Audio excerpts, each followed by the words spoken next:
سرلوز دی چې دا وړوکی صوبه هم ده دا غریبه صوبه هم ده د نورو په مطابق باندې زموږ خپل دومره وسایل نشته د هغې باوجود دا زما سره سرلوز دی چې انشاءالله د نورو صوبو کې څه کېږي یا د فیډرل ګورنمنټ څه کوي موږ به د هغې نه هټ کې تاسو سره ځو به داسې چېرته نه وي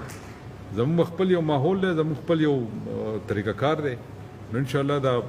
25% انکریز چې دی که نه دا ستاسو مبارک چې دا حکومت تاسو سره وکړي او نور چې هم د دې حکومت نه څه کېږي انشاءالله تاسو سره موږ د دې نه هټ کېږو لکه د دغه نه بار وځو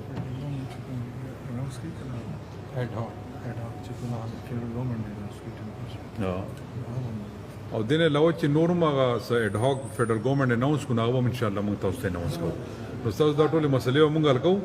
تاسو ته دا ښه پته ده چې تېر شوي 15 کاله هم د صوبایي حکومت د خیبر پښتونخوا کې د تحریک انصاف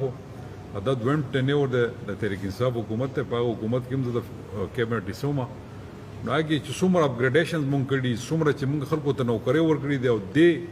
2.5 کالو کې چې مونږ څومره خلک برتي کړی دی یا مونږ څومره د خلکو سیکریټریټ ملازمین دي چې چا هم څه مسله راغله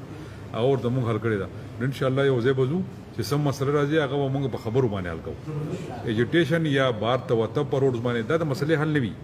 نو زه ستاسو شکریه ادا کوم چې تاسو د حکومت سره کم ټیم ما تاسو سره ادا کړی او هغې سره تاسو ښه په مخه ماحول کې خبرې وکړې نو زه ستاسو د ټولو شکریه ادا کوم چې تاسو زموږ مدد وکړو او ستاسو دا 25% دغه انکریز مبارک شي